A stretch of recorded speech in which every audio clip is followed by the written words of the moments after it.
Harry Potter and the Prisoner of Azkaban, Chapter 11, Part 2, The Firebolt.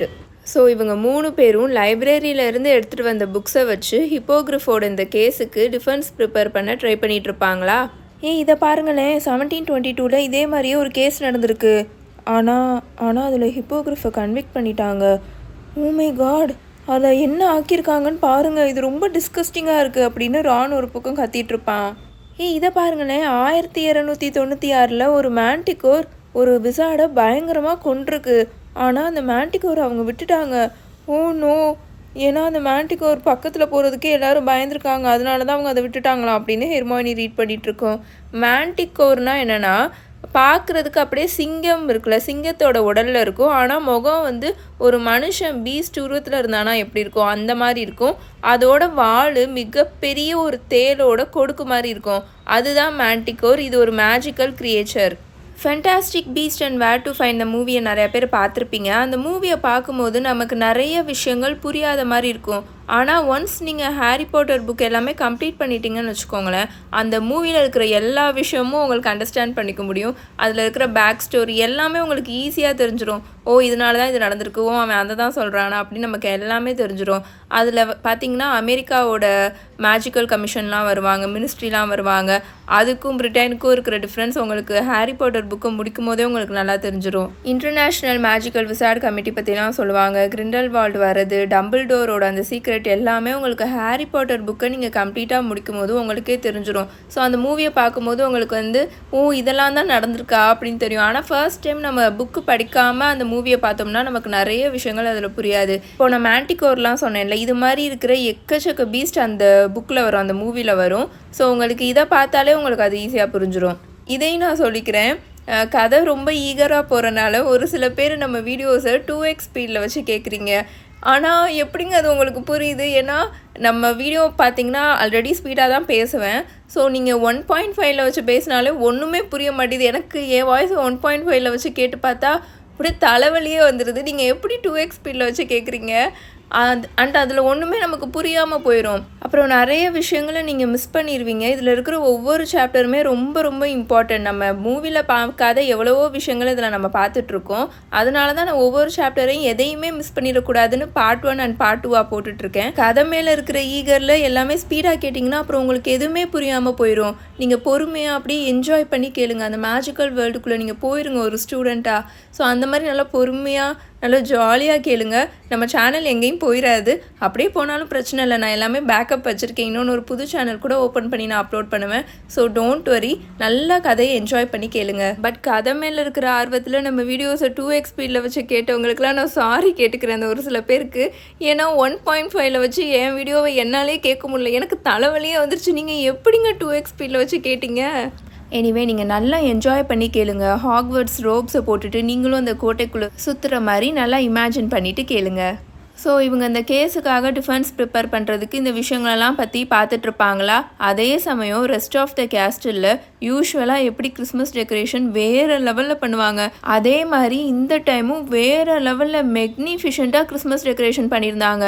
அங்கே castle நிறையா students இருக்கக்கூட மாட்டாங்க, ஒரு சில பேர் தான் இருப்பாங்க. ஆனாலும் கோட்டையை வேறு லெவலில் டெக்கரேட் பண்ணி வச்சுருப்பாங்க. காரிடோர்ஸில் ஃபுல்லுமே நல்லா திக் ஸ்ட்ரீமில் இருக்கிற ஹோலி அண்ட் மிசில்டோவெல்லாம் தோரணம் மாதிரி தொங்க விட்டுருப்பாங்க, சுற்றி வச்சுருப்பாங்க. அப்புறம் அங்கே இருக்கிற எல்லா சூட் ஆஃப் ஆர்மர் இருக்கும்ல, கவசம் அணிந்த வீரர்கள் மாதிரி அங்கே நிறைய இருக்கும்ல அந்த மெட்டல் ஆர்மரு, அதுக்குள்ளே இருந்து மிஸ்டீரியஸாக லைட்டெல்லாம் வந்துட்டுருக்கும், வெளிச்சம்லாம் வந்துட்டுருக்கும்.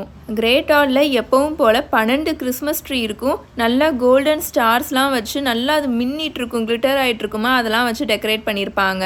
காரிடோர்ஸில் நடந்து போகும்போதெல்லாம் அந்த சமைக்கிற ஸ்மெல், அந்த குக்கிங் ஸ்மெல்லு அவ்வளோ டெலிஷியஸாக பவர்ஃபுல்லாக வந்துட்டுருக்கும். அண்ட் கிறிஸ்மஸ் ஈவ் அப்போல்லாம் ஈவன் ஸ்கேபர்ஸே பயந்து நடுங்கி போய் ரானோட பாக்கெட்லேயே தானே இருக்கும் ஸ்கேபர்ஸு. அதுவே லைட்டாக வெளியில் எட்டி பார்த்துட்ருக்கும், மோப்பம் பிடிச்சிட்ருக்கும், என்னடா சூப்பராக ஸ்மெல் வந்துட்டுருக்கு, ஃபுட்டு ஸ்மெல் அப்படின்னு. இப்படியே கிறிஸ்மஸ் ஈவ் போயிருமா, அடுத்த நாள் மார்னிங் கிறிஸ்மஸ் வந்துடும். ஹாரி ரான் அவனோட பில்லோவை அவன் மேலே தூக்கி போட்டு எழுப்பி விட்டுட்ருப்பான். ஓய் ப்ரெசன்ட்ஸ் வந்துருச்சு அப்படின்னு.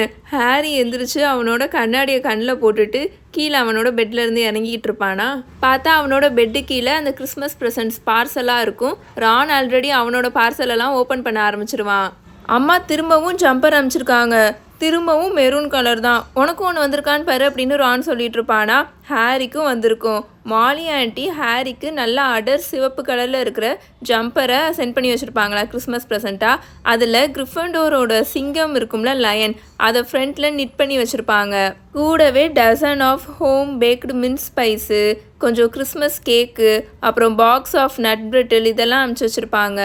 எனக்கு மாலி ஆண்டிக்கிட்ட இந்த விஷயம் ரொம்ப ரொம்ப பிடிக்குங்க. ஏன்னா வருஷம் அவங்க ஹாரிக்கும் கிறிஸ்மஸ் ப்ரெசண்ட் அனுப்பிச்சிட்டு தான் இருப்பாங்க. அவங்க பசங்களுக்கு தான் அவங்க மேண்டேட்ரி எப்போவுமே கிறிஸ்மஸ்க்காக அந்த ஸ்வெட்டரை நிட் பண்ணி கொடுப்பாங்க. அதே மாதிரியே அவங்க ஹாரியை பார்த்ததுலேருந்து ஹாரிக்கும் அவங்க ஸ்வெட்டரை நிட் பண்ணி கொடுத்துட்டு தான் இருக்காங்க. அவங்க ஃபேமிலி என்ன தான் ஃபினான்ஷியலி ஸ்ட்ரகிள் ஆகிட்டு இருந்தாலுமே இந்த விஷயத்துலலாம் அவங்க ஹாரியை எதுவுமே லெஃப்ட் அவுட்டாக ஃபீல் பண்ணவே வைக்க மாட்டாங்க. எல்லாத்துலேயுமே அவனை இன்க்ளூட் பண்ணி எல்லாமே அவனுக்கும் அவங்க செஞ்சுட்டு தான் இருப்பாங்க. ஒரு பையன் மாதிரி, அவங்களோட ஓன் பையன் மாதிரி. நம்மக்கிட்ட நிறையா காசு இருந்து இன்னொருத்தவங்களுக்கு உதவுறது, நம்ம இன்னொருத்தவங்களுக்கு கிஃப்ட் கொடுக்குறது, இதுவும் பெரிய விஷயந்தான். ஆனால் ஃபினான்ஷியலி ஆல்ரெடி நம்ம ஸ்ட்ரகிள் ஆகிட்டு இருக்கும்போது ஒருத்தவங்களுக்கு உதவுறாங்களே, அது ரொம்ப ரொம்ப பெரிய விஷயம். ஸோ எனக்கு இதில் மாலி ஆண்டியை ரொம்ப ரொம்ப பிடிக்கும். இந்த பார்சலெல்லாம் அவன் ஓப்பன் பண்ணிவிட்டு மூவ் பண்ணி வைப்பானா. பார்த்தா இந்த பார்சலுக்கெலாம் கீழே ஒரு ஒல்லியான நீளமான பேக்கேஜ் இருக்கும். என்னது அப்படின்னு ரான் அவனோட கையில் ஃப்ரெஷ்ஷாக ஓப்பன் பண்ணப்பட்ட மெரூன் கலர் சாக்ஸை கையில் வச்சுட்டு அந்த பார்சலை பார்த்து கேட்டுட்ருப்பானா. தெரியல அப்படின்னு ஹாரி சொல்லிவிட்டு அந்த பார்சலை அவன் ஓப்பன் பண்ணுவானா. அதை பார்த்த உடனே அப்படின்னு அவன் சவுண்ட் விட்டுருவான். அவன் கண்ணுக்கு முன்னாடி நல்லா பலன்னு இருக்கிற மெக்னிஃபிஷண்டான ஒரு ப்ரூம் ஸ்டிக் இருக்கும். ரான் அந்த சாக்ஸை அப்படியே போட்டுட்டு அவன் பெட்லேருந்து ஜம்ப் பண்ணி பக்கத்தில் நல்லா அதை உத்து பார்த்துட்டு இருப்பானா. என்னால் இதை நம்பவே முடியல அப்படின்னு அவன் ரொம்ப ஷாக் ஆகி சொல்லிட்டு இருப்பான். என்னன்னு பார்த்தா அது ஃபயர் போல்ட்டு. ஹாரி டயகனலியில் இருந்தபோது டெய்லியும் அந்த ப்ரூம் ஸ்டிக் கடைக்கு முன்னாடி போய் நின்றுட்டு அந்த விண்டோ வழியாக ஒரு ப்ரூம் ஸ்டிக்கை பார்த்து பயங்கரமாக கனவு கண்டுட்டு இருந்தான்ல, ஆசைப்பட்டுட்டு இருந்தான்ல, அந்த ஃபயர் போல்ட்டு.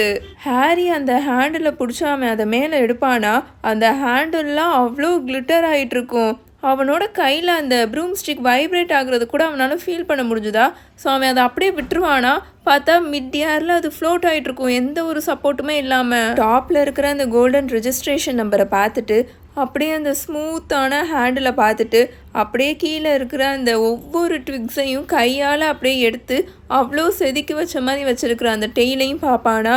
இதை யார் உனக்கு சென்ட் பண்ணா அப்படின்னு ரான் ரொம்ப அமைதியாக ரொம்ப எக்ஸைட் ஆகி பேசிகிட்டு இருப்பான். உள்ளுக்குள்ளே ஏதாவது கார்டு இருக்கான்னு பாரு அப்படின்னு ஹாரி சொல்லுவானா. ரான் அந்த ஃபயர் போல்ட்டோட ரேப்பிங்ஸ் இருக்கும்ல, அதை நல்லா கிழிச்சு ஓப்பன் பண்ணிட்டு இருப்பானா. ஒன்றுமே இல்லை. பிளைமி, இவ்வளோ செலவு பண்ணி யார் உனக்கு இதை சென்ட் பண்ணா அப்படின்னு ரான் ரொம்ப ஷாக் ஆகி கேட்டுட்ருப்பான். ஏன்னா நம்ம எல்லாருக்குமே தெரியும் ஃபயர் போல்ட் பயங்கர காஸ்ட்லியானது. மாயாஜால உலகத்தில் வந்திருக்கிற லேட்டஸ்ட் வெர்ஷன் தான் ஃபயர் போல்ட்டு. ரொம்ப ரொம்ப காஸ்ட்லியானது. நடக்க போகிற இன்டர்நேஷ்னல் வேர்ல்டு கப்பில் கூட பிளேயர்ஸ் இதை தான் யூஸ் பண்ண போகிறாங்க. நம்ம மகிழ்ஸ்க்கு புரிகிற மாதிரி சொல்லணுன்னா நல்ல வேறு லெவல் டாப் ரேஞ்சில் இருக்கிற ஒரு BMW ஆர் பென்ஸ் காரை ஹாரிக்கு ஒருத்தவங்க இப்போ வாங்கி கொடுத்துருக்காங்கன்னா அது எப்படி இருக்குன்னு நீங்கள் நல்லா யோசிச்சு பார்த்துக்கோங்க. அப்படி தான் இருக்குது அந்த ஃபயர் போல்ட்டு. ஹாரியே அங்கே ஸ்டன் ஆகி உட்காந்துட்ருப்பானா. கண்டிப்பாக டர்ஸ்லீஸ் மட்டும் எனக்கு இதை அனுப்பிச்சிருக்க மாட்டாங்க, நான் பெட்டு கட்டுறேன் அப்படின்னு அவன் சொல்லிட்டு இருப்பான். கண்டிப்பாக இது டபுள் டோராக தான் இருக்கும், நான் பெட்டு கட்டுறேன் அப்படின்னு ரான் சொல்லிட்டு இருப்பான். அந்த ஃபயர் போல்ட்டு இப்போ அவன் சுற்றி நடந்துட்டு இருப்பானா. அதோட ஒவ்வொரு க்ளோரியஸான இன்ச்சையும் அவன் ரசித்து பார்த்துட்டு இருப்பான். அவர் தானே உனக்கு இன்விசிபிலிட்டி க்ளோக்கை யாருக்கும் தெரியாமல் சென்ட் பண்ணாரு, ஸோ இதை அவர் கூட சென்ட் பண்ணியிருக்கலாம் அப்படின்னு ரான் சொல்லிட்டு இருப்பானா. ஆனால் அது என் அப்பாவோடது, அவர் ஜஸ்ட் எனக்கு அதை பாஸ் தான் பண்ணார். நூற்றுக்கணக்கான கேலியன்ஸ் எல்லாம் அவர் எனக்காக ஸ்பெண்ட் பண்ணிகிட்டு இருக்க மாட்டார். அண்ட் ஃபஸ்ட்டு ஸ்டூடெண்ட்ஸ்க்குலாம் அவர் இந்த மாதிரி இருக்கிற ஸ்டஃப்லாம் கொடுக்கவும் கூடாது அப்படின்னு ஹாரி சொல்லிட்டு இருப்பானா. அதனால தான் அது அவர்கிட்ட இருந்து வந்திருக்குன்றதை காமிச்சிக்காமல் சொல்லாமல் இருக்காரு ஹாரி. இல்லைன்னா அந்த மேல்ஃபாய் மாதிரி இருக்கிற பைத்தியங்க அவர் ஃபேவரட்டிசம் பண்ணுறாருன்னு சொல்லிட்டு திரிவானுங்களா அப்படின்னு ரான் சொல்லிட்டு இருக்கும் போதே ஹே ஹாரி அப்படின்னு சொல்லி பயங்கரமாக கத்தி சிரிக்க ஆரம்பிச்சிருவான்.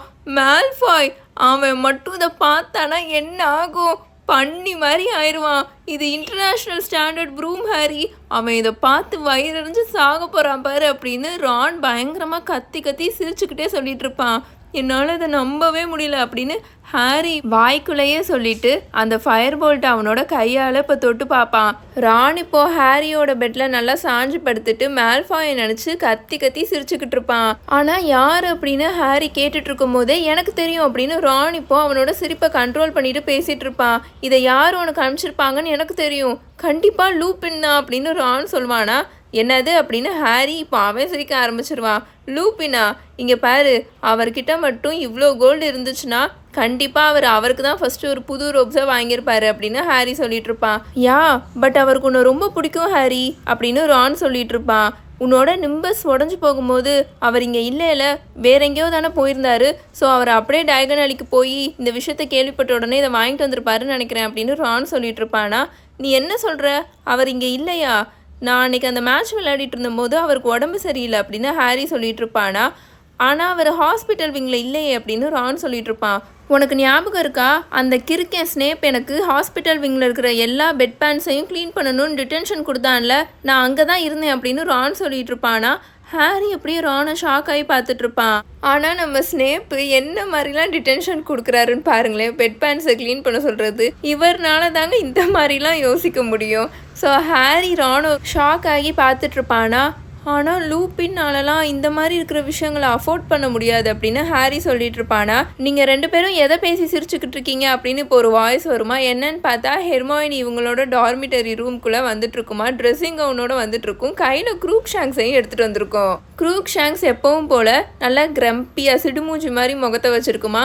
அதோட கழுத்தில் நல்ல க்யூட்டாக டின்சல் இருக்கும்ல, நம்ம கிறிஸ்மஸ் அப்போலாம் டெக்கரேட் பண்ணுறதுக்கு யூஸ் பண்ணுவோம்ல, ஒரு முள்ளாக இருக்கிற ஒரு ரோப்பு மாதிரி இருக்கும், அது சாஃப்டாக இருக்கும். அதை அதோட கழுத்தில் சுற்றி டை பண்ணியிருக்கோம். இதெல்லாம் நீங்கள் நல்லா இமேஜின் பண்ணிக்கோங்க. ஹெர்மாயினி அதோட ட்ரெஸ்ஸிங் கவுனோட நல்லா சிடுமூஞ்சி மாதிரி முகத்தை வச்சுருக்கிற க்ரூக் ஷாங்ஸை அதோட கழுத்தில் டின்சலை மாட்டிட்டு இப்படி பாய்ஸ் டார்மிட்டரிக்குள்ளே உள்ளுக்குள்ளே நுழையிறதெல்லாம் நீங்களாவே நல்லா இமேஜின் பண்ணி பார்த்துக்கோங்க. சூப்பராக இருக்கும். அதை உள்ளுக்குள்ளே எடுத்துகிட்டு வராது அப்படின்னு ரான் வேகமாக கத்திட்டு போய் எந்திரிச்சு போய் அவனோட பெட்டுக்கு அடியில் நல்லா ஆழத்தில் பதுங்கி இருக்கிற ஸ்கேபர்ஸை எடுத்து வேகமாக அவனோட பைஜாமாவோட பாக்கெட்டுக்குள்ளே மறைச்சு வச்சுட்டு இருப்பான். பட் ஹெர்மாயினி இதெல்லாம் காதலே வாங்காமல் எனக்கு என்னன்னு க்ரூக் ஷாங்ஸை எடுத்துட்டு உள்ளுக்குள்ளே வந்து அங்கே சீமஸோட பெட்டு எம்டியாக இருக்கும்ல, அங்கே க்ரூக் ஷாங்ஸை வச்சுட்டு இப்போ வாயை பொழந்துட்டு அது முன்னாடி இருக்கிற ஃபயர் போல்ட்டை பார்த்துட்டு இருக்கும். ஏற்கனவே இவனுங்க 2 பேத்துக்கும் ஹெர்மாயினிக்கும் ரானுக்கும் இந்த பூனைனால தான் சண்டையே வந்துட்டுருக்கு. இதை கொஞ்சம் கூட காதலையும் வாங்காமல் கண்டுக்காமல் அது பாட்டுக்கு எடுத்துகிட்டு இவனுங்க ரூம்குள்ளே வேறு வந்துட்டுருக்கு. இப்போ என்ன நடக்க போகுதுன்னு மட்டும் பாருங்கள். ஓ ஹாரி, இதை யார் உனக்கு சென்ட் பண்ணா அப்படின்னு ஹெர்மாயினி கேட்குமா. யாருக்கு தெரியும், இதுக்குள்ளே எந்த ஒரு கார்டும் இல்லை அப்படின்னு ஹாரி சொல்லிட்டு இருப்பானா. ஆனால் ஹெர்மாயினி இதை கேட்ட உடனே எக்ஸைட்டடாகவே இருக்காது. ஹாரி ஹெர்மாயினி எக்ஸைட் ஆகும் தான் நினப்பான், இவங்க 2 பேர் மாதிரி. ஆனால் அதுக்கு பதிலாக அதோட ஃபேஸை இப்போ ரொம்ப தொங்கி போய் அதோட உதட போட்டு அது கடிச்சிக்கிட்டு இருக்கும். சீரியஸாக இப்போ உனக்கு என்ன அப்படின்னு ரான் கேட்டுட்டு இருப்பானா. எனக்கு தெரியல அப்படின்னு ஹெர்மாயினி ஸ்லோவாக சொல்லிட்டு இருக்கும். பட் இது கொஞ்சம் ஆடாக இருக்குல்ல, ஐ மீன் இது நல்ல ப்ரூம் ஸ்டிக்குன்னு நான் கேள்விப்பட்டேன் அப்படின்னு ஹெர்மாயினி சொல்லிட்டு இருக்குமா. ரான் நொந்து போய் சவுண்ட் விட்டுட்டு ஹெர்மாயினி இங்கே இருக்கிறதுலே இதுதான் பெஸ்ட்டான ப்ரூம் ஸ்டிக் அப்படின்னு சொல்லிட்டு இருப்பானா. ஸோ அப்போ கண்டிப்பாக இது ரொம்ப எக்ஸ்பென்சிவாக தானே இருக்கும் அப்படின்னு ஹெர்மாயினி கேட்டுட்ருக்குமா. ஸ்லிதரின்ஸ் கிட்ட இருக்கிற எல்லா ப்ரூம் ஸ்டிக்கையும் இப்போ எடுத்துகிட்டு வந்து ஒன்றா வச்சு கேல்குலேட் பண்ணால் கூட இந்த ப்ரூம் ஸ்டிக்ஸ் தான் அது எல்லாத்த விடவும் காஸ்ட்லியாக இருக்கும் அப்படின்னு ரான் சொல்லிட்டு இருப்பான். இப்போ இதை உங்களால் அண்டர்ஸ்டாண்ட் பண்ணிக்க முடியுதா. ஸ்லிதரின் கியூடிச் டீமில் இருக்கிறவங்க எல்லாருக்கிட்டையுமே லூஷியஸ் மேல்ஃபாய் இருக்கார்ல, நம்ம ட்ராக்கோவோட அப்பா, அவர் லேட்டஸ்ட் வெர்ஷனான நிம்பஸ் 2001 வாங்கி கொடுத்துருப்பாரு. ஸோ அதுவே பயங்கர காஸ்ட்லி. அது எல்லாத்தையும் சேர்த்து வச்சு கேல்குலேட் பண்ணால் கூட இந்த ஃபயர் போல்ட்டு அது எல்லாத்த விடவும் காஸ்ட்லியாக தான் இருக்கும் அப்படின்னு ரான் சொல்லிட்டு இருப்பான். அப்போ இது எவ்வளோ விலை உயர்ந்ததுன்னு பார்த்துக்கோங்க. அப்போது இவ்வளோ எக்ஸ்பென்சிவாக இருக்கிறத யார் இப்போ ஹாரிக்கு சென்ட் பண்ணியிருக்கா, அவங்க யாருன்னே சொல்லாமல் அப்படின்னு ஹெர்மாயினி கேட்டுட்ருக்குமா. அதெல்லாம் இப்போ யார் கேர் பண்ணிகிட்ருக்கா அப்படின்னு ரான் பொறுமை இழந்து சொல்லிட்டு இருப்பான். இங்கே பாரு ஹாரி, நான் அதில் ஒரே ஒரு டைம் ரைட் பண்ணிக்கவா அப்படின்னு ரான் கேட்டுட்ருப்பானா. யாருமே இப்போ இந்த ப்ரூம் ஸ்டிக்கில் ரைட் பண்ணக்கூடாதுன்னு நான் நினைக்கிறேன் அப்படின்னு ஹெர்மாயினி இப்போ சரியாக எரிச்சலாக கத்திட்ருக்கோம். ஹாரியும் ரானும் திரும்பி ஹெர்மாயினியை பார்ப்பாங்களா. அப்போ இந்த தொடப்பத்தை வச்சு ஹாரி என்ன பண்ண போறான்னு நினைக்கிற, தரையை கூட்ட போறான்னா அப்படின்னு ரான் கேட்பானா. ஆனால் அதுக்கு ஹெர்மாயினி இப்போ பதில் சொல்கிறதுக்கு முன்னாடியே நம்ம க்ரூக்ஷாங்க்ஸ் இருக்குல்ல, அது சீமஸோட பெட்ல இருந்து இப்போ ஸ்ட்ரெயிட்டா ரானோட நெஞ்சை பார்த்து பறந்து தாவிக்கிட்டு இருக்கும். அதை வெளியில எடுத்துட்டு போ, அதை வெளியில எடுத்துட்டு போ அப்படின்னு ரான் பயங்கரமா கத்துன்னு கத்திக்கிட்டு இருப்பானா. ஏன்னா க்ரூக்ஷாங்க்ஸோட நெகம் இருக்கும்ல, அது ரானோட பைஜாமாஸை அப்படியே கிழிச்சிரும். அது போய் அவனோட நெஞ்சு பிடிச்சிருமா. ஸோ அது அவனோட பைஜாமாஸ் எல்லாமே அப்படியே கிழிய ஆரம்பிச்சிரும். ஸ்கேபர்ஸ் வேகமா இப்போ ரானோட ஷோல்டர் மேல ஏறி அங்கிருந்து பயங்கரமா தப்பிக்கிறதுக்கு ட்ரை பண்ணிட்டு இருக்குமா. ஆனா ரான் டக்குன்னு ஸ்கேபர்ஸோட வால் இருக்கும்ல, டெய்ல், அதை நல்லா பிடிச்சி ஸ்கேபர்ஸை பிடிச்சிருவானா. தென் அவன் க்ரூக்ஷாங்க்ஸை நல்லா எத்துறேன்ற பேர் வழியில் ஹாரியோட பெட்டுக்கு கீழே இருக்கிற அவனோட ட்ரெங்க் பெட்டி இருக்கும்ல, அதை நல்லா எத்திருவானா. ரான் நின்ன இடத்துல இப்போ அவனோட காலை தூக்கி வச்சுட்டு ஆடிட்டு இருப்பான். அவனுக்கு பயங்கரமாக வலிச்சுக்கிட்டு இருக்கும். ஆனால் க்ரூக்ஷாங்கோட ரோமோலாம் இருக்குல்ல, முடி, அதெல்லாம் ஸ்ட்ரெயிட்டாக நெட்டுக்கு நின்றுட்டு இருக்கும். ஏன்னா அங்கே ரொம்ப கீச்சுன்னு ஒரு மாதிரி விசில் அடிக்கிற சத்தம் பயங்கரமாக கேட்டுட்ருக்குமா. என்னன்னு பார்த்தா அங்கிள் வெர்னனோட பழைய சாக்ஸ்குள்ளே இருந்த அந்த பாக்கெட் ஸ்னீக்கோஸ்கோப் இருக்கும்ல, அது உள்ளுக்குள்ளேருந்து வெளியில் வந்து உருண்டு விழுந்து கிடக்கும் அந்த தரையில். அது இப்போ பயங்கரமாக கத்திட்டுருக்கும். இதை நான் மறந்தே போயிட்டேன் அப்படின்னு ஹாரி கீழே குனிஞ்சு அதை எடுத்து அவனோட கையில் வைப்பானா. அது அவனோட கையில் நல்லா சுற்றிட்டு பயங்கரமாக கத்திட்டு இருக்குமா. க்ரூக்ஷாங்க்ஸ் வேறு கூட சேர்ந்து பயங்கரமாக கோவத்தில் கத்திட்டு இருக்கும். ஒரு மாதிரி சவுண்டு விட்டுட்டு இருக்குமா. ஒழுங்கா அந்த பூனையை வெளியில் எடுத்துகிட்டு போயிரு ஹெர்மாயினி அப்படின்னு ரான் பயங்கர கோவமாக கத்திட்டு இருப்பான். ஹாரியோட பெட்டில் அவன் தடுமாறி உட்காந்து அவனோட காலை நல்லா தேய்ச்சி விட்டுட்டு இருப்பானா. தயவு செஞ்சு அதை அமைதி ஆக்கு ஹாரி அப்படின்னு ரான் ஹாரியை பார்த்து இப்போ கத்திட்டு இருப்பானா. ஹெர்மாயினி வேகமாக க்ரூக்ஷாங்க்ஸை எடுத்துகிட்டு அந்த ரூம்லேருந்து வெளியில் ஓடிட்டு இருக்குமா. ஆனால் க்ரூக்ஷாங்க்ஸோட அந்த எல்லோ கலர் கண்கள் ஒரு மாதிரி அப்படியே ராணு உத்து முறைச்சி பார்த்துக்கிட்டே தான் இருக்கும் அதை வெளியில் தூக்கிட்டு போகும்போதும். ஹாரி வேகமாக அந்த ஸ்னீக்கோஸ்கோப்பை அந்த சாக்ஸ்குள்ளே வச்சு அவனோட ட்ரெங்க் பெட்டிக்குள்ளே நல்லா கீழே அடியில் வச்சுட்டு இருப்பானா. இப்போ அந்த ரூமில் ரான் பெயினில் மோன் பண்ணுற சத்தம் மட்டும் தான் கேட்டுட்ருக்கும். ஸ்கேபர்ஸ் ரானோட கைக்குள்ளே நல்லா சுருண்டு போய் கிடக்குமா. அவன் ரொம்ப நாள் கழித்து இப்போ தான் ஸ்கேபர்ஸை ரானோட பாக்கெட்டுக்கு வெளியில் பார்க்கவே செய்கிறான். அவன் இப்போ தான் அதை பார்க்குறானா. அதை பார்த்து ஹாரியே ரொம்ப ஷாக் ஆயிடுவான். ஏன்னா ஸ்கேபர்ஸ் இப்போது முன்னாடிலாம் நல்லா பொசுன்னு குண்டாக இருந்தது. இப்போது ரொம்ப ஒல்லியாகி அதோட ரோமோலாம் அங்கங்கே பேட்சாக விழுந்து இந்த முடி கொட்டி போயிருக்கும்ல, அந்த மாதிரி இருந்தது. அவன் ஏன் பார்க்குறதுக்கு இப்போ இப்படி இருக்கான் அப்படின்னு ஹாரி ஷாக் ஆகி ஸ்கேபர்ஸை பார்த்து கேட்டுட்ருப்பானா. எல்லாம் ஸ்ட்ரெஸ்னால தான். அந்த முட்டாள் உருண்டை பூனை இவனை விட்டு தொலைஞ்சிச்சுன்னா இவன் நல்லா இருப்பான் அப்படின்னு ரான் ரொம்ப நொந்து போய் சொல்லிட்டு இருப்பான். பட் இப்போ ஹாரிக்கு மேஜிக்கல் மெனாஜரி கடையில் அந்த சூனியக்காரி சொன்னது தான் ஞாபகம் வரும். சாதாரண எலிகள் 3 வருஷத்துக்கு மேலே உயிரோட வாழாதுங்க. ஸ்கேபர்ஸ் மட்டும் இப்போ ஒரு மேஜிக்கல் கிரியேச்சராக இல்லைன்னா கண்டிப்பாக அது இப்போ சாவை நெருங்கிக்கிட்டு இருக்குன்னு ஹாரிக்கு நல்லாவே தோணிட்டு இருந்தது. ரான் என்னதான் எப்போ பார்த்தாலும் ஸ்கேபர்ஸ் ரொம்ப போரிங் ஆனது, யூஸ்லெஸ் ஆனதுன்னு கம்ப்ளைண்ட் பண்ணிட்டே குறை சொல்லிகிட்டே இருந்தாலுமே ஸ்கேபர்ஸ் மட்டும் இறந்து போயிடுச்சுன்னா கண்டிப்பாக ரான் ரொம்ப மிசரபிளாக ஆயிடுவான்னு அவனுக்கு நல்லாவே தெரியும். அன்னைக்கு மார்னிங் கிரிஃபண்டோர் காமன் ரூமில் கிறிஸ்மஸ் ஸ்பிரிட்டே ரொம்ப கம்மியாக தான் இருக்கும். க்ரூக்ஷாங்க்ஸை ஹெர்மாயினி அதோட டார்மிட்டரி ரூமில் அடைச்சி வச்சுட்டு தான் வந்திருக்குமா. பட் ஸ்டில் ரான் மேலே ரொம்ப கோவமாக இருக்கும் க்ரூக்ஷாங்க்ஸ் அவன் ட்ரை பண்ணதுக்காக. அண்டு ரான் க்ரூக்ஷாங்க்ஸ் ஸ்கேபர்ஸை சாப்பிட்றதுக்கு ஃப்ரெஷ்ஷான அட்டெம்ப்ட் ட்ரை பண்ணதுனால ரான் பயங்கர கோவத்தில் அவன் உட்காந்துட்டு இருப்பான். 2 பேரையும் பேச வைக்கிற முயற்சியை ஹாரி கைவிட்டுருவான். ஏன்னா அவனால் சுத்தமாக முடியலையா. ஸோ அவனோட ஃபயர் போல்ட்டை உட்காந்து அவன் நல்லா ஊற்று பார்த்து எக்ஸாமைன் பண்ணிகிட்டு இருப்பான். அவன் ஃபயர் போல்ட்டை கீழே காமன் ரூமுக்கு எடுத்துகிட்டு வந்திருப்பானா. பட் ஃபார் சம் ரீசன் ஹெர்மாயினிக்கு இது பயங்கரமாக எரிச்சல் ஆகிட்டு இருந்ததா. அது என்ன தான் வாயை திறந்து சொல்லலைனாலுமே அது பார்க்குற பார்வையிலே தெரிஞ்சிடும். அந்த ஃபயர் போல்ட்டை ஒரு மாதிரி டார்க்காகவே ரொம்ப ஒரு மாதிரியே பார்த்துக்கிட்டு இருக்கோம். ஏதோ அந்த மந்திர தொடப்பமும் ஹெர்மாயினியோட பூனையை குறை சொல்லிக்கிட்டு இருக்கிற மாதிரி. லன்ச் டைம் வந்த உடனே இவங்க 3 பேரும் சாப்பிட்றதுக்கு கீழே கிரேட் ஹாலுக்கு போயிடுவாங்களா. அங்கே பார்த்தா திரும்பவும் அந்த நீளமான ஹவுஸ் டேபிள்ஸ் இருக்கும்ல, அதை அங்கேருந்து மூவ் பண்ணி சுற்றி செவர்கிட்ட ஒட்டி வச்சுருப்பாங்களா. நடுவில் ஒரே ஒரு நீளமான டேபிள் மட்டும்தான் போட்டு வச்சுருப்பாங்க. 12 பேர் உட்காந்து சாப்பிட்ற மாதிரி. அங்கே professors Dumbledore, McGonagall, Snape, Sprout, Flitwick இவங்கெல்லாம் உட்காந்துருப்பாங்க. அவங்க கூட சேர்ந்து நம்ம ஃபில்ச் இருக்கார்ல, கேர்டேக்கர், அவரும் உட்காந்துருப்பாரு. அவர் யூஸ்வலாக போடுற அந்த ப்ரௌன் கலர் கோட்டை ரிமூவ் பண்ணிவிட்டு இன்றைக்கி பார்க்க ரொம்ப பழசாக இருக்கிற ஒரு மாதிரி அழுக்காக இருக்கிற மாதிரி இருக்கும் ஒரு டெயில் கோட் போட்டிருப்பாரு. அவங்க கூட சேர்ந்து அங்கே 3 ஸ்டூடெண்ட்ஸ் தான் உட்காந்துருப்பாங்க. 2 பேர் ஃபர்ஸ்ட் இயர் ஸ்டூடெண்ட்ஸ். பார்க்கவே ரொம்ப நர்வஸாக இருப்பாங்க. அவங்க முகம் பார்க்க அப்படி தான் இருக்கும். ஃபர்ஸ்ட் இயர் ஸ்டூடெண்ட்ஸ் அப்படி தானே கொஞ்சம் பயந்த மாதிரி தானே இருப்பாங்க. அண்டு உமுனா மூஞ்சி மாதிரி இருக்கிற ஒரு 5th இயர் ஸ்டூடெண்ட்டும் உட்காந்துருப்பாங்க, ஸ்லிதரின் ஸ்டூடெண்ட் அவங்க. ஸோ இப்போது அங்கே 9 பேர் உட்காந்துருப்பாங்களா. இவங்க 3 பேர் போவாங்களா. ஸோ இவங்க எல்லாரையும் சேர்த்து மொத்தம் 12 பேர். ஹாரியும் ரானும் ஹெர்மாயினியும் அந்த டேபிள் பக்கத்தில் இப்போ வந்துட்டு இருப்பாங்களா. அவங்கள பார்த்த உடனே டம்பிள்டோர் மேரி கிறிஸ்மஸ் அப்படின்னு சந்தோஷமாக சொல்லிட்டு இருப்பாரு. நம்ம மட்டும்தான் இருக்கிறனால மித்த ஹவுஸ் டேபிள்ஸ் எல்லாம் யூஸ் பண்ணுறது முட்டாள்தனமாக இருக்குது, அதனால தான் அதை ரிமூவ் பண்ணிட்டோம். உட்காருங்க உட்காருங்க அப்படின்னு அவர் சொல்லிட்டு இருப்பாரா. அந்த டேபிளோட எண்டில் இவங்க 3 பேரும் ஒன்றா உட்காருவாங்க. கிராக்கர்ஸ் அப்படின்னு டம்பிள்டோர் ரொம்ப எந்தூசியாஸ்டிக்காக சொல்லி ஒரு பெரிய சில்வர் கலர் கிராக்கரோட எண்டை ஸ்னேப் கிட்ட கொடுத்துட்ருப்பாரா. அவர் வேறு வழியே இல்லாமல் தான் அதை வாங்கிட்டு இருப்பாரா. பார்த்தா அதுலேருந்து டொமால்னு ஒரு சத்தம் கேட்குமா, நல்ல கன்ஷாட் சத்தம் கேட்குமா. அந்த கிராக்கர் நல்லா ஓப்பன் ஆயிருமா. அதுக்குள்ளேருந்து நல்லா பெருசாக இருக்கிற சூனியக்காரிகள் போடுற பாயிண்டடான தொப்பி இருக்கும்ல, அது வெளியில் வருமா. அந்த தொப்பிக்கு மேலே நல்ல பெரிய ஸ்டஃப்டு வல்ச்சர் இருக்கும். அதாவது வல்ச்சரை வேட்டையாடி அதுக்குள்ளே இருக்கிற எல்லாத்தையுமே ரிமூவ் பண்ணிவிட்டு அதை ஸ்டஃப் பண்ணி வைப்பாங்களே, பதம்லாம் படுத்திட்டு வைப்பாங்களே. இப்போது நிறையா வீடுகளில் முன்னாடிலாம் மானை கரடியெல்லாம் வேட்டையாடி அந்த மாதிரி உள்ளுக்குள்ளே இருக்கிறது எல்லாத்தையுமே நல்லா க்ளீன் பண்ணி எடுத்துகிட்டு அதை ஸ்டஃப் பண்ணி அடித்து வைப்பாங்களா. அந்த மாதிரி இந்த வல்ச்சரை வச்சுருப்பாங்களா. பாகட்டில் வந்தது தான் ஹாரிக்கு இப்போ ஞாபகம் வருமா. அவன் வேகமாக ராணை பார்ப்பானா, ராணும் ஹாரியை பார்த்துட்ருப்பான். அவங்க 2 பேருமே சிரிச்சுக்கிட்டு இருப்பாங்களா. ஸ்னேப்போட உதடெல்லாம் நல்லா சுருங்கிக்கிட்டு இருக்குமா. அதை எடுத்து அவர் டம்பிள்டோர் கிட்ட கொடுத்துட்டு வேகமாக அந்த விசாடுங்க போடுற தொப்பி இருக்கும்ல, அது டம்பிள்டோருக்கு வந்திருக்குமா. அதை அவர் வாங்கிப்பார். சாப்பிடுங்க அப்படின்னு டம்பிள்டோர் இப்போ அந்த டேபிளில் இருக்கிறவங்க எல்லாரையும் பார்த்து சந்தோஷமாக சொல்லிட்டு இருப்பாரு. இங்கே இருக்கிற ரோஸ்ட் பொட்டேட்டோஸ் எடுத்து ஹாரி சாப்பிட்டுட்டு இருப்பானா. அப்போது திரும்ப கிரேட் ஹாலோட டோர் ஓப்பன் ஆகும். பார்த்தா கிரேட் ஹாலுக்குள்ளே ப்ரொஃபஸர் ட்ரெலாவ்னி வந்துட்டு இருப்பாங்க.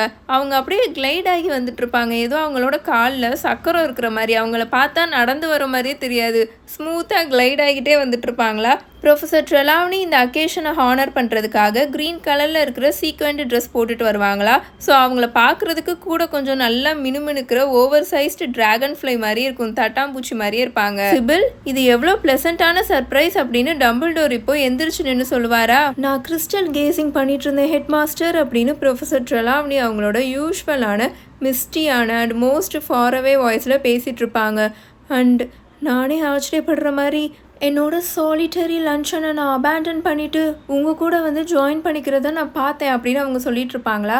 இங்கே நான் சாலிட்டரி லன்ச்சன் அப்படின்னு சொன்னேன் இல்லையா, அதுக்கு மீனிங் என்னென்னா தனியாக உட்காந்து லன்ச் சாப்பிட்றது, யாரோ எந்த ஒரு டிஸ்டர்பன்ஸும் இல்லாமல் அவங்களோட மைண்ட்ஃபுல்னஸ்க்காக, அவங்களோட பாசிட்டிவிட்டிக்காக, அவங்களோட சாலிட்யூடுக்காக, எந்த ஒரு நெகட்டிவ் விஷயங்களும் அவங்கள அண்டாமல் இருக்கிறதுக்காக, அவங்களோட மென்டல் ஹெல்த் அண்ட் க்ரோத், அவங்கள சுற்றி பாசிட்டிவிட்டி அதிகரிக்கணுன்றதுக்காக தனியாக ஒரு பீஸ்ஃபுல்லான இடத்துல உட்காந்து லஞ்ச் சாப்பிட்றது, அதுதான் சாலிட்டரி லன்ச்சன்.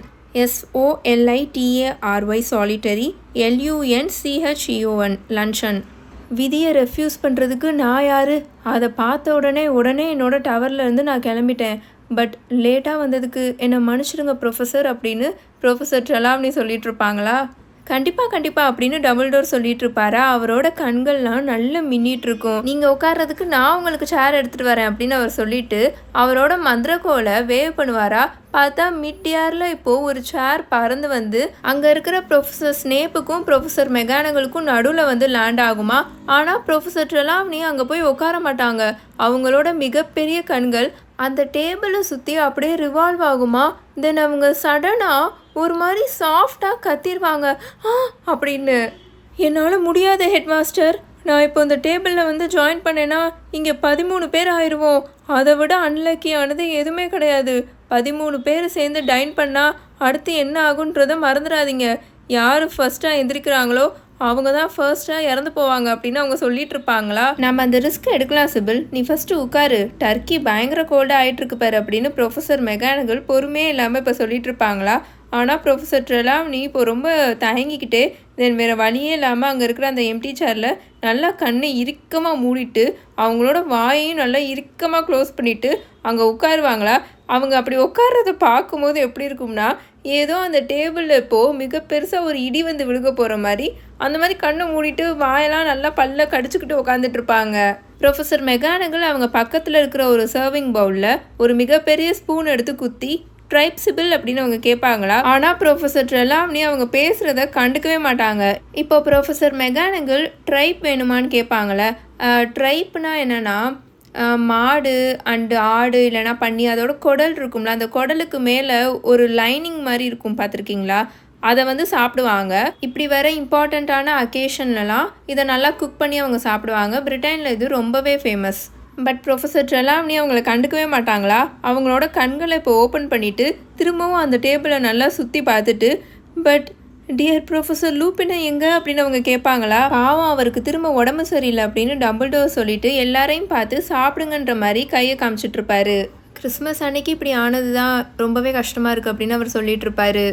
பட் கண்டிப்பாக இதுதான் உனக்கு முன்னாடியே தெரிஞ்சிருக்குமே சிபில் அப்படின்னு ப்ரொஃபஸர் மெகானகல் அவங்க 2 புருவத்தையும் நல்லா உயர்த்திட்டு ப்ரொஃபஸர் ட்ரெலாவனியை பார்த்து கேட்பாங்களா? ப்ரொஃபஸர் ட்ரெலாவனி ப்ரொஃபஸர் மெகானகலை ஒரு மாதிரி கோல்டாக பார்த்துக்கிட்டு இருப்பாங்க. சர்டன்லி எனக்கு இது தெரியும் மினர்வா அப்படின்னு அவங்க குவைட்டாக சொல்லுவாங்க.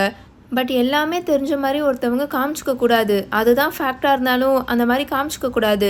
நான் மோஸ்ட் ஆஃப் த டைம் என்னோட இன்னர் ஐனால் நான் எல்லாத்தையும் பார்க்க முடியுன்ற விஷயத்த நான் யார்கிட்டையும் காமிச்சிக்க மாட்டேன், ஏன்னா எல்லாரும் ரொம்ப நர்வஸ் ஆயிடுவாங்க அப்படின்னு அவங்க சொல்லிட்டு இருப்பாங்களா? ஓ இதுதான் விஷயமா சிவில் அப்படின்னு ப்ரொஃபஸர் மெகானகல் ஒரு மாதிரி கேட்பாங்களா?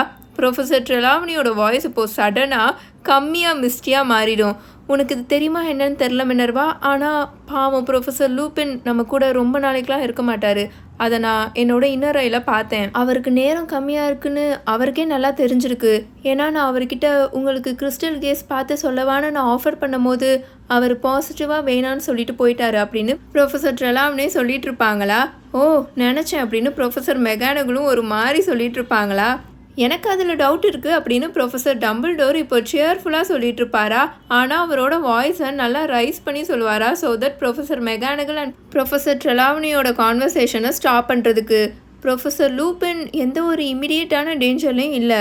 செவரஸ் நீ அந்த போர்ஷனை திரும்ப ப்ரொஃபஸர் லூபினுக்கு ப்ரிப்பேர் பண்ணி கொடுத்தியா அப்படின்னு அவர் கேட்பாரா? எஸ் ஹெட் மாஸ்டர் அப்படின்னு ஸ்னேப் சொல்லுவார். குட் அப்படின்னு டம்பிள்டோர் சொல்வார். அப்போது நம்ம ப்ரொஃபஸர் லூபின் சீக்கிரமாகவே நம்மக்கிட்ட வந்துடுவார். டெரெக் நீ இந்த சிப்பலட்டாஸை எடுத்து சாப்பிட்டு பார்த்தியா? இதெல்லாம் வேறு லெவலில் இருக்குது அப்படின்னு டம்பிள்டோர் சொல்லிட்டு இருப்பாரா? சடனாக அங்கே இருக்கிற ஃபர்ஸ்ட் இயர் பையனை பார்த்து அவர் சொல்லிட்டு இருப்பாரா? அந்த பையனோட முகம்லாம் பயங்கரமாக ரெட் கலரில் மாறிடும். ஏன்னா ஹெட் மாஸ்டர் டைரெக்டாக அவனை பார்த்து பேசின உடனே அவனுக்கு பயந்துட்டு அந்த மாதிரி முகம்லாம் மாறிடுமா.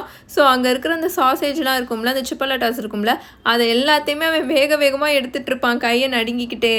கிறிஸ்மஸ் டின்னர் முடிகிற வரைக்கும் ப்ரொஃபஸர் ட்ரெலாவனி நார்மலாக பிஹேவ் பண்ணிக்கிட்டு இருப்பாங்க. அந்த 2 மணி நேரமும் நல்லா வயிறு முட்டை கிறிஸ்மஸ் டின்னரை சாப்பிட்டு முடிச்சுட்டு இந்த ஹாரியும் ரானும் ஒரே தான் அந்த டேபிள்லேருந்து இப்போ எந்திரிப்பானுங்களா? அட்ட டைமில் அவனுங்க எந்திரிப்பானுங்களா? ப்ரொஃபஸர் ட்ரெலாவனி பயங்கரமாக இப்போ கத்திடுவாங்க, நல்லா சத்தமாக கத்திடுவாங்க. மை டியர்ஸ் உங்கள் 2 பேரில் யார் அந்த சீட்லேருந்து ஃபஸ்ட்டு எந்திரிச்சா யார் அப்படின்னு அவங்க கேட்டுட்ருப்பாங்களா? தெரியல அப்படின்னு ரான் ஒரு மாதிரி அன்னீசியாக ஹாரியை பார்த்துட்டே சொல்லிட்டு இருப்பானா? யார் எந்திரிச்சாலும் இப்போ எந்த ஒரு டிஃப்ரென்ஸும் இருக்க போகிறதில்ல. அன்லஸ் யார் என்ட்ரன்ஸ் ஹால்குள்ளே ஃபர்ஸ்ட்டாக போகிறாங்களோ அவங்கள வெட்டுறதுக்கு எவனாவது பைத்தியம் பிடிச்சவன் டோருக்கு வெளியில் வெயிட் பண்ணிட்டு இருந்தானா அப்படின்னு ப்ரொஃபஸர் மெகானகல் கோல்டாக சொல்லிட்டு இருப்பாங்களா? ஈவன் ரானே சிரிச்சிருவானா? ப்ரொஃபஸர் ட்ரெலாவனி பார்க்குறதுக்கு செம்ம எரிச்சலில் இருக்கிற மாதிரி இருப்பாங்க. நீ வரலையா அப்படின்னு ஹாரி போய் ஹெர்மாயினியை பார்த்து கேட்பானா? இல்லை அப்படின்னு ஹெர்மாயினி வாய்க்குள்ளேயே குசு குசுன்னு சொல்லிட்டு நான் ப்ரொஃபஸர் மெகானகல் கிட்ட சின்னதாக ஒரு விஷயம் பற்றி பேசணும் அப்படின்னு சொல்லிட்டு இருக்குமா. இன்னும் கொஞ்சம் ஏதாவது கிளாஸஸை நான் அட்டன் பண்ணலாமான்னு கேட்க போகிறான்னு நான் நினைக்கிறேன் அப்படின்னு ரான் கொட்டாயை விட்டுட்டே சொல்லிட்டு வந்துட்டு இருப்பான். இப்போ அவங்க 2 பேருமே என்ட்ரன்ஸ் ஹாலில் நடந்து போயிட்டு இருப்பாங்க. இவங்க 2 பேரும் போர்ட்ரைட் ஹோலை ரீச் பண்ணும்போது சார் கடோகன் அங்கே இருக்கிற கப்புள் ஆஃப் மாங்ஸ், அப்புறம் ஹாக்வர்ட்ஸோட ப்ரீவியஸ் ஹெட் மாஸ்டர்ஸ் இருக்காங்களா அவங்க கூட, அப்புறம் அவரோட அந்த குண்டான போனி இருக்கும்ல அது கூட கிறிஸ்மஸ் பார்ட்டியை நல்லா என்ஜாய் பண்ணிக்கிட்டு இருக்கிறத பார்ப்பாங்க. நல்லா மெட்டை அவங்க டோஸ்ட் பண்ணி குடிச்சிட்டு இருப்பாங்களா? மேரி ஹிக் கிறிஸ்மஸ் பாஸ்வேர்டு அப்படின்னு இப்போ இவங்க 2 பேரை பற்றி கேட்பாரா? ஸ்கர்விக்கர் அப்படின்னு ரான் சொல்லுவானா? அந்த சேம் டு யூ அப்படின்னு சார் கடகன் நல்லா கத்தி சொல்லிட்டு அவரோட பெயிண்டிங் இப்போ ஓப்பன் ஆகுமா. இவங்க 2 பேரும் உள்ளே போயிட்டு ஹாரி நேராக அவனோட டார்மிட்டரி ரூமுக்கு போய் அவனோட ஃபயர் போல்ட்டையும் ஹெர்மாயினி இவனுக்கு கொடுத்துருக்கும்ல ப்ரூம் ஸ்டிக் சர்வீசிங் கிட் இவனோட பர்த்டேக்கு அதையும் எடுத்துகிட்டு கீழே காமன் ரூமுக்கு வந்துடுவானா. இதை வச்சு என்ன பண்ணலாம் அப்படின்னு அவனுங்க பார்த்துட்டு இருப்பானுங்களா அவனும் ரானும் சேர்ந்து. ஆனால் அந்த ப்ரூம் ஸ்டிக் ஏற்கனவே அவ்வளோ நீட்டாக இருக்கும். அதோட ட்விக்ஸ் எல்லாம் நல்லா கிளிப் பண்ணி அதோட ஹேண்டில்லாம் நல்ல ஷைனிங்காக இருக்கும். அதை பாலிஷ் பண்ணணும்னு அவசியமே இல்லை. ஹாரியும் ரானும் சிம்பிளாக அங்கே உட்காந்துட்டு அதை எல்லா ஆங்கிள்லையும் ரசித்து பார்த்துட்டு இருப்பானுங்களா. அப்போது போர்ட்ரைட் ஹோல் ஓப்பன் ஆகும். உள்ளுக்குள்ளே ஹெர்மாயினி வரும். அது கூடவே ப்ரொஃபஸர் மெகானகலும் வருவாங்க. என்னதான் ப்ரொஃபஸர் மெகானகல் கிரிஃபண்டோர் ஹவுஸோட ஹெட்டாக இருந்தாலும் இதுக்கு முன்னாடி இவங்க 2 பேருமே காமன் ரூமில் ப்ரொஃபஸர் மெகானகலை ஒரே ஒரு தடவை தான் பார்த்துருக்காங்க. அதுவும் அப்போ ரொம்ப ரொம்ப ஒரு மோசமான அனௌன்ஸ்மெண்ட் கொடுக்கறதுக்காக. ஸோ இவங்க 2 பேரும் ப்ரொஃபஸர் மெகானகலை பார்த்துட்டு இருப்பானுங்களா, அவங்க 2 பேருமே அந்த ஃபயர் போல்ட்டை கையில் பிடிச்சிருப்பானுங்க. ஹெர்மாயினி அவனுங்களை பாஸ் பண்ணி நடந்து போய் தூரமாக போய் உட்காந்துட்டு அங்கே பக்கத்தில் இருக்கிற புக் எடுத்து வேகமாக அதோட முகத்தை மறைச்சிக்கும். ஸோ இதுதானே அது அப்படின்னு ப்ரொஃபஸர் மெகானகல் அந்த ஃபயர் பிளேஸ் கிட்ட வந்துட்டு அந்த ஃபயர் போல்ட்டை உத்து பார்த்துட்டு இருப்பாங்க. மிஸ் கிரேஞ்சர் இப்போ தான் என்கிட்ட உனக்கு புது ப்ரூம்ஸ்டிக் வந்திருக்குன்ற விஷயத்த இன்ஃபார்ம் பண்ணா பாட்டர் அப்படின்னு அவங்க சொல்லுவாங்களா. ஹாரியும் ரானும் திரும்பி ஹெர்மாயினியை பார்ப்பானுங்களா. ஹெர்மாயினியோட நெத்தி மட்டும் தான் தெரியும். புக்கை வச்சு அதோட முகத்தை நல்லா மறைச்சிருக்குமா. அதோட நெத்தி நல்லா ரெட் கலரில் மாறிட்டு இருக்கும். புக்கை அது தலைகீழாக வச்சுருக்கும். நான் இதை பார்க்கலாமா அப்படின்னு ப்ரொஃபஸர் மெகானகல் கேட்டுட்டு அவனுங்களோட ஆன்சருக்குலாம் அவங்க வெயிட்டே பண்ணலை. அவனுங்களோட கையிலேருந்து அந்த ஃபயர் போல்ட்டை வேகமாக பிடுங்கி நல்லா அதை உத்து ரொம்ப கேர்ஃபுல்லாக எக்ஸாமைன் பண்ணிகிட்ருப்பாங்க. அதோட ஹேண்டில் இருந்து அதோட அந்த ட்விக் எண்ட்ஸ் இருக்கும்ல, அது வரைக்கும் நல்லா கேர்ஃபுல்லாக எக்ஸாமைன் பண்ணிகிட்ருப்பாங்க. இது கூட எந்த ஒரு நோட்டும் வரலையா பாட்டர், எந்த ஒரு கார்டு எந்த ஒரு மெசேஜும் வரலையா அப்படின்னு அவங்க கேட்பாங்களா. இல்லை அப்படின்னு ஹாரி பிளாங்காக சொல்வானா. ஐ சி அப்படின்னு ப்ரொஃபஸர் மெகானகல் சொல்லிவிட்டு அப்போது வேறு வழியே இல்லை பாட்டர், இதை நான் என் கூட எடுத்துகிட்டு தான் போகணும் அப்படின்னு அவங்க சொல்லுவாங்களா. என்னது அப்படின்னு ஹாரி இப்போது ரொம்ப ஷாக் ஆயிடுவான். ஏன் அப்படின்னு அவன் கத்திட்டு இருப்பானா. இதில் ஏதாவது ஜிங்ஸஸ் போட்டிருக்காங்களான்னு செக் பண்ணணும் பாட்டர். பட் அஃப்கோர்ஸ் நான் அதில் எக்ஸ்பர்ட்லாம் இல்லை. ஆனால் மேடம் ஹூச்சும் ப்ரொஃபஸர் ஃப்ளிட்விக்கும் இதை ஒன்றா ரிமூவ் பண்ணி அப்படின்னு அவங்க சொல்லிட்டு இருப்பாங்களா. என்னது ஒன்றா ரிமூவ் பண்ண போகிறீங்களா அப்படின்னு ரான் ஷாக் ஆகி கேட்டுட்ருப்பான். ஏதோ ப்ரொஃபஸர் மெகானகலுக்கு பைத்தியம் பிடிச்சிட்ட மாதிரி. அதுக்கு ஒரு ஃபியூ வீக்ஸ் தான் ஆகும் பாட்டர். இதில் எந்த ஒரு ஜிங்ஸும் இல்லைன்னு நாங்கள் கன்ஃபார்ம் பண்ணிட்டோம்னா கண்டிப்பாக இது உங்ககிட்ட வந்துடும் அப்படின்னு ப்ரொஃபஸர் மெகானகல் சொல்லிட்டு இருப்பாங்களா. அந்த ப்ரூம் ஸ்டிக்கில் எந்த ஒரு பிரச்சனையும் இல்லை அப்படின்னு ஹாரி கத்திட்டு இருப்பானா. அவனோட வாய்ஸ்லாம் இப்போ லைட்டாக ஷேக் ஆக ஆரம்பிக்கும். சீரியஸாக ப்ரொஃபஸர் அப்படின்னு அவன் பேசிகிட்டு இருப்பானா. உனக்கு அது தெரியாது பாட்டர் அப்படின்னு ப்ரொஃபஸர் மெகானகல் இப்போ ரொம்ப கைண்டாக பேசிகிட்டு இருப்பாங்க. நீ இதில் ஏறி பறந்தா மட்டும்தான் அதில் என்ன இருக்குன்னு தெரியும். பட் சாரி, என்னால் உன்னை அதை பண்ணவும் விட முடியாது. இதை ஃபஸ்ட்டு நாங்கள் ஃபுல்லாக செக் பண்ணிவிட்டு உங்ககிட்ட நான் அதை இன்ஃபார்ம் பண்ணுறேன் அப்படின்னு ப்ரொஃபஸர் மெகானகல் சொல்லிவிட்டு அந்த ஃபயர் போல்ட்டை எடுத்துகிட்டு போர்ட்ரைட் ஹோல் வழியாக வெளியில் போயிடுவாங்க. ஹாரி அப்படியே அங்கே ஷாக் ஆகி நின்று அந்த போர்ட்ரைட் ஹோலவே பார்த்துட்டு இருப்பான். அவனோட கையில் அந்த ஹை ஃபினிஷ் பாலிஷோட டின்னு இருக்கும்ல, அதை வச்சுருப்பான். ஆனால் ரான் இப்போ திரும்பி ஹெர்மாயினியை பார்ப்பான். நீ எதுக்காக இதை பற்றி மெகானகல் கிட்ட போய் சொன்ன அப்படின்னு அவன் பயங்கரமாக கத்துவானா. ஹெர்மாயினி அந்த புக்கை இப்போ தூக்கி அந்த பக்கம் போட்டுட்டு நல்லா இப்போ தைரியமாக எதிர்த்து ரானை ஃபேஸ் பண்ணி நிற்கும். ஆனால் அது முகம் இன்னும் நல்லா பிங்க் கலரில் தான் இருக்கும். பிகாஸ் நான் என்ன நினச்சேன்னா ப்ரொஃபஸர் மெகானகலும் நான் சொல்கிறது தான் கரெக்டுன்னு சொல்கிறாங்க. ஐ மீன் அது மேபி அந்த ப்ரூம் ஸ்டிக்கை மேபி ஹாரிக்கு அந்த சீரியஸ் பிளாக் அமுச்சு வச்சுருக்கலாம் அப்படின்னு அது சொல்லி முடிக்கும். இதோட சாப்டர் 11 த ஃபயர் போல்ட் கம்ப்ளீட்டாக முடிஞ்சிருச்சு. உங்களுக்கு இந்த வீடியோ பிடிச்சிருந்துச்சுன்னா மறக்காமல் லைக் பண்ணுங்கள். மறக்காமல் கமெண்ட்டில் ஒரு ஹார்ட்டும் போட்டுருங்க. உங்கள் எல்லாரையும் சாப்டர் 12 த பேட்ரோனஸில் வந்து மீட் பண்ணுறேன். Until then bye bye tales by mini.